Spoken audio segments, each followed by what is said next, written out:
நான் நடிகர் விஜயின் திரைப்படங்களை பெரிதாக பார்த்தது இல்லை. நான் விஜயனது ரசிகனும் அல்ல. உண்மையை கூறப்போனால் விஜய் என்கின்ற நடிகன் மீது எனக்கு எந்தவித ஈர்ப்பும் கிடையாது. ஆனால் விஜயின் முதலாவது மாநாடு நடைபெற்ற போது அவரது பேச்சு என்னை அவரை நோக்கி திரும்பி பார்க்க வைத்திருந்தது.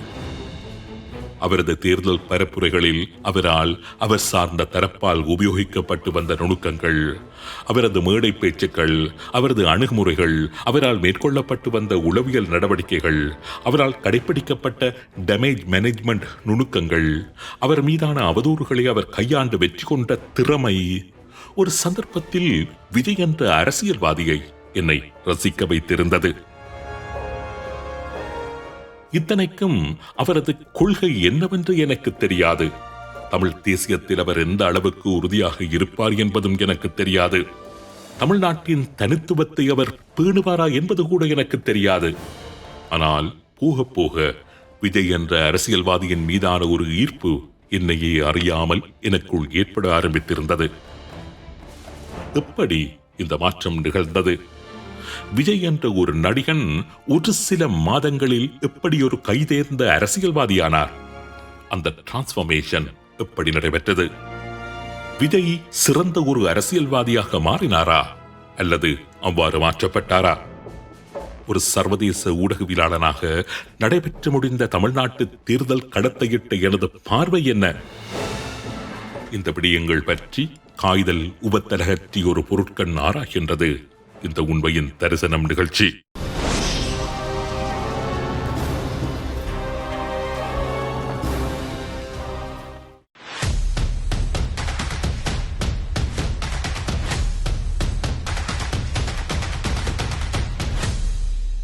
மே 29 முதல் ஜூன் 1 வரை ஜேம்ஸ் & கோ ஃபவுண்டேஷன் டே ஃபிளாஷ் சேல். என்னை பொறுத்தமட்டில் தமிழ்நாட்டு அரசியலில் ஈழத்தமிழ் மற்றும் உலகத்தமிழ் அமைப்புகள் எந்த ஒரு கட்சிக்கும் ஆதரவளிக்க கூடாது என்பது எனது உறுதியான நிலைப்பாடு. தமிழ்நாட்டில் உள்ள அத்தனை கட்சிகளையும் ஈழத்தமிழர்கள் நட்பாக்கி வைத்துக் கொள்ள வேண்டும். அங்குள்ள அத்தனை அமைப்புகளையும் எமது நட்பு வட்டத்திற்குள் வைத்தபடி ஒட்டுமொத்த எமது தாய் தமிழ் உறவுகளையும் எமது பாதுகாப்பு அரண்களாக்கிக் கொள்ள வேண்டும் என்பதுதான் எனது விருப்பம். பேரவா, இந்த நிகழ்ச்சி எந்த ஒரு கட்சியையோ கொள்கையையோ வலுப்படுத்தும் நோக்கத்தில் அமைக்கப்படவில்லை.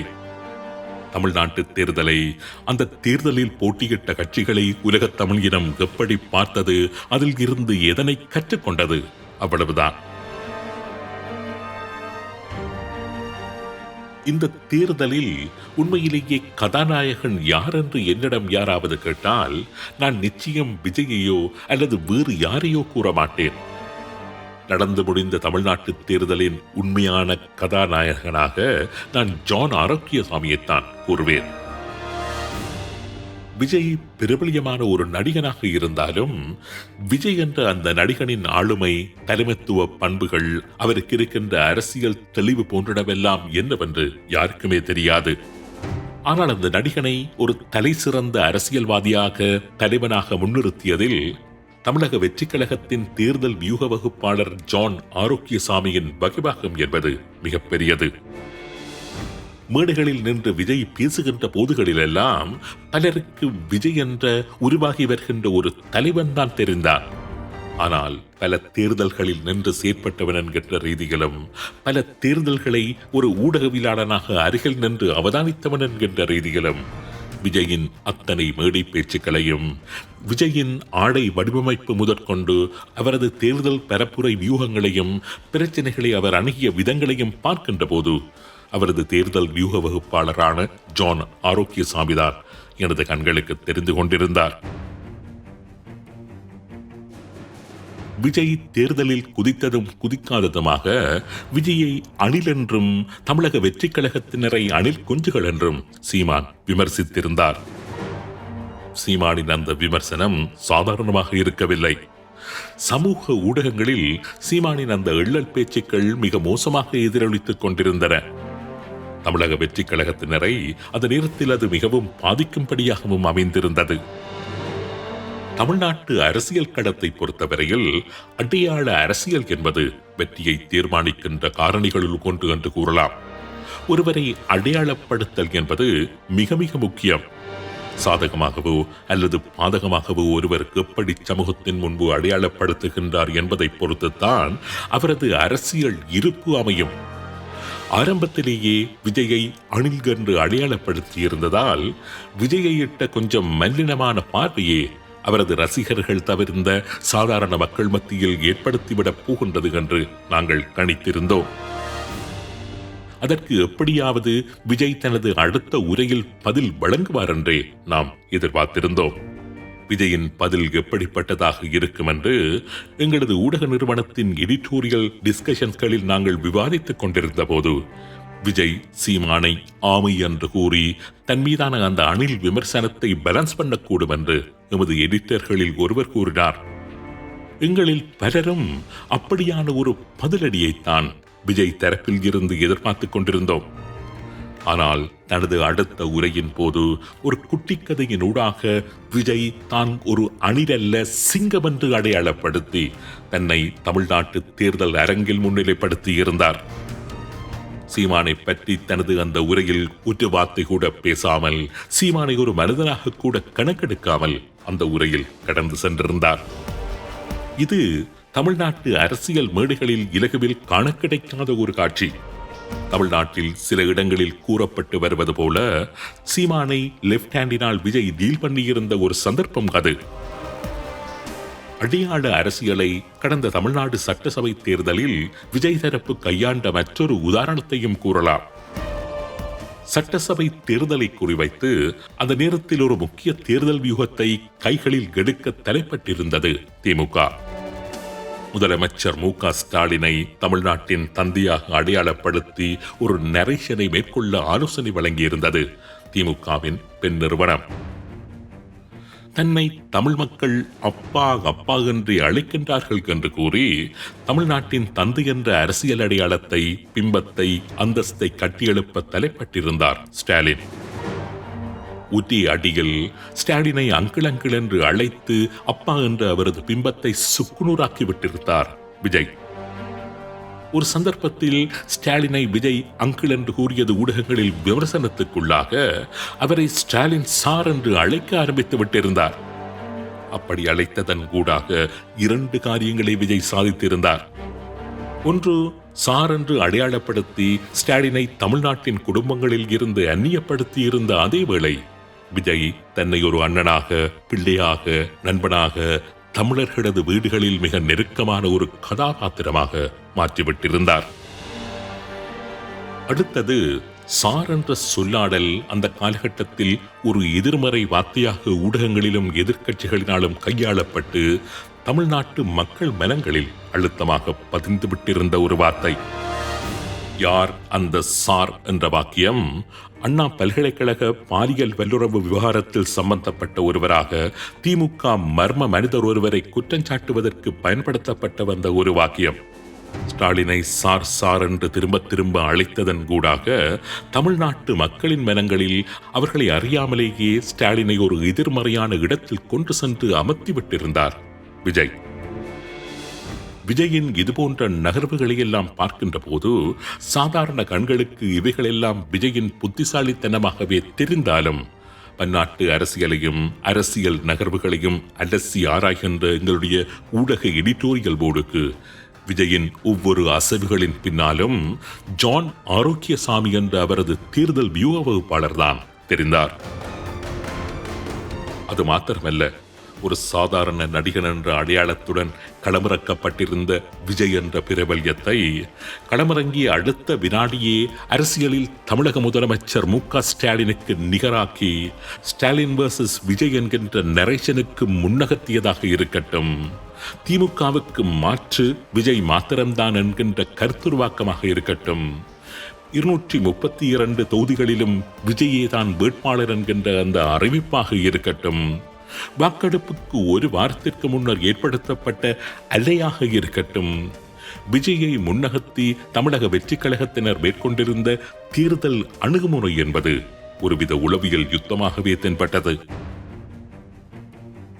குறிப்பாக விஜய் தரப்பால் மேற்கொள்ளப்பட்ட டேமேஜ் மேனேஜ்மெண்ட் இருக்கின்றதே, உண்மையிலேயே ஈழத்தமிழ் அரசியல்வாதிகள் கற்றுக்கொண்டேயாக வேண்டிய மிக முக்கியமான ஒரு தந்திரோமாயம் அது. விஜய் மீது திமுக போன்ற மற்றவர்களை குற்றஞ்சாட்டுவதில் கைதேர்ந்த ஈகோசிஸ்டத்தை தனதாக கொண்ட ஒரு கட்டமைப்பினால் மிக மோசமாக முன்னெடுக்கப்பட்டு வந்த தாக்குதல்களை விஜய் தரப்பு எதிர்கொண்ட விதம் மிகவும் அலாதியானது. கரூர் சம்பவத்தில் விஜய் மீதான குற்றச்சாட்டுகள் கிட்டத்தட்ட ஒரு கொலை குற்றச்சாட்டாகவே தமிழ்நாடு சட்டமன்றத்திலும் காவல்துறை வட்டாரங்களிலும் நீதிமன்றத்திலும் முன்வைக்கப்பட்டிருந்தன. விஜய் தரப்பு ஓடி ஒளிந்து மறைந்து வாழ வேண்டிய அளவுக்கு கள நிலவரம் மிக மோசமாக இருந்தது.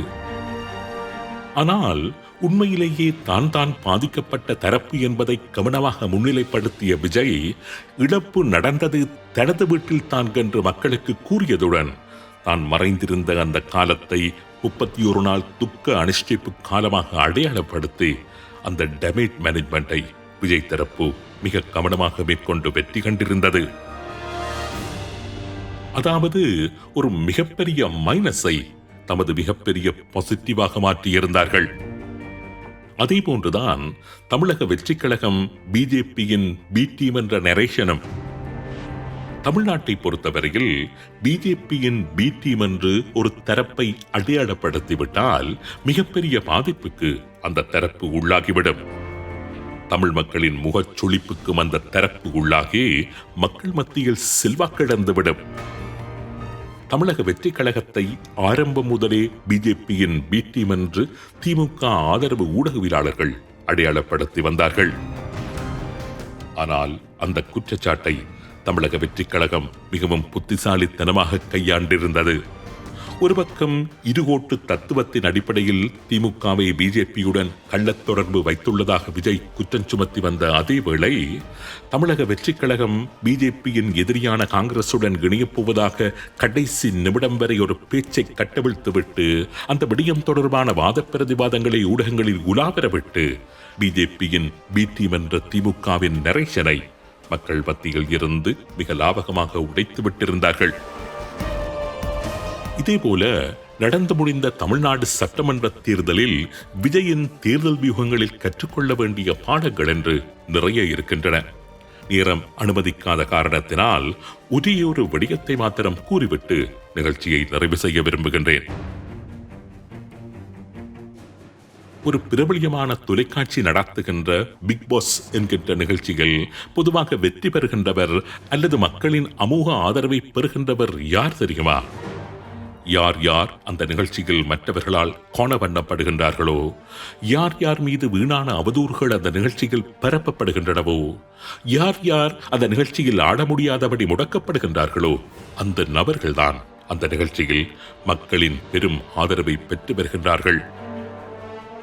விஜய் மீது மேற்கொள்ளப்பட்ட வசை பாடல்கள், விஜயை குறிவைத்து மேற்கொள்ளப்பட்ட தரம் தாழ்ந்த விமர்சனங்கள், எல்லை மீறிய அவதூறுகள் ஒரு சந்தர்ப்பத்தில் விஜய் மீதான பச்சாத்தாப உணர்வைத்தான் பார்ப்பவர் மனங்களில் ஏற்படுத்தியிருந்தன. இதற்காக அனைவரும் சேர்ந்து ஒருவரை இத்தனை தூரம் திட்டி திருக்கின்றார்கள் என்று அவரை பரிதாபத்துடன் பார்க்க வைத்திருந்தது. இதுதான் பொதுவான உளவியல். ஒருவரை நீங்கள் அளவுக்கு அதிகமாக விமர்சிக்கின்ற போது அவர் மீது இயற்கையாகவே ஒரு இரக்கம் ஏற்பட்டுவிடும். எங்களது ஊடக எடிட்டோரியல் போர்டில் சீமான் ஆதரவாளர்கள், சீமானின் அனுதாபிகள் என்று நிறைய பேர் இருக்கின்றார்கள். விஜய் மீது சீமான் வரையறையில்லாமல் மேற்கொண்ட தரம் தாழ்ந்த விமர்சனங்கள் ஒரு சந்தர்ப்பத்தில் அவர்களை முகம் சுளிக்க வைத்திருந்தன. ஏன் இந்த மனுஷன் பிலோ தி பெல்ட் இறங்கிச் சென்று விஜயை விமர்சிக்கின்றார் என்று செலுத்திக் கொள்ளும் அளவுக்கு சீமானின் விமர்சனங்கள் தேர்தல் காலத்தில் அமைந்திருந்தன. திமுக மேடைகளில் தரந்தாழ்ந்து பேசி வருகின்ற சிவாஜி கிருஷ்ணமூர்த்தி போல அந்த தேர்தல் களத்தில் சீமான் நடந்து கொண்டது சீமானின் நலன் விரும்பிகள் பலரை கவரிகடைய வைத்திருந்தது. ஒரு தமிழன்தான் தமிழ்நாட்டை ஆள வேண்டும் என்பதுதான் சீமான் முன்னிறுத்தி வருகின்ற தமிழ் தேசிய கோட்பாட்டின் ஒரு தார்மீக பெறுபேறு. அப்படி இருக்க விஜய் என்கின்ற ஒரு தமிழன் தமிழ்நாட்டை ஆள முன்வருகின்ற போது சீமான் இதற்காக அந்த தமிழனை தரம் தாழ்ந்து சென்று விமர்சிக்கின்றார் என்று கவலையுடன் அவர்கள் பேசிக்கொண்டார்கள். தமிழ் தேசியம் என்கின்ற உயர்ந்த தத்துவத்தை தமிழ் மக்கள் மத்தியில் கொண்டு சென்று சேர்க்கின்ற மிக முக்கியமான பணியில் களமாடிக் கொண்டிருக்கின்ற சீமான் ஒரு உன்னத தலைவரை முன்னிறுத்தி தமிழ் மக்கள் மத்தியில் அரசியலை கடந்த ஒரு கருத்துருவாக்க முயற்சியில் ஈடுபடுகின்ற சீமான் ஒரு சாதாரண அரசியல்வாதி போன்று நடந்து கொள்ளக்கூடாது என்பது தமிழ் தேசியத்தை நேசிக்கின்ற ஒரு ஊடகவியலாளராக எனது பணிவான வேண்டுகோள். தேசிய தலைவர் தனது எதிரிகள் யாரையும் பொதுப்பரப்பில் விமர்சித்ததே இல்லை. தரம் தாழ்ந்த ஒரு வார்த்தை கூட அவரது வாயில் இருந்து வரமாட்டாது. துரோகம் செய்த கருணா விவகாரத்தில் கூட ஒரு வார்த்தை அவர் பொதுவெளியில் கருணா பற்றி பேசவில்லை. ஒருவனை உதாசீனம் செய்துவிட்டு கடந்து செல்வதுதான் அவனுக்கு வழங்குகின்ற மிகப்பெரிய தண்டனையாக அவர் கடைபிடித்து வந்தார். களமுனைகளில் இறந்த எதிரிகளின் உடலங்களை கூட ராணுவ மரியாதையுடன் அடக்கம் செய்ய வேண்டும் என்று தனது போராளிகளுக்கு கட்டளை பிறப்பித்த கண்ணியமானவர். அப்படிப்பட்ட ஒரு தலைவரை முன்னிறுத்தி அரசியல் செய்து வருகின்ற சீமான் அந்த தலைவரின் பண்புகளையும் உயர் விழுமியங்களையும் உள்வாங்கிக் கொண்டு முன்னகர வேண்டும் என்பதுதான் உலக தமிழர்களின் தாழ்மையான வேண்டுகோள்.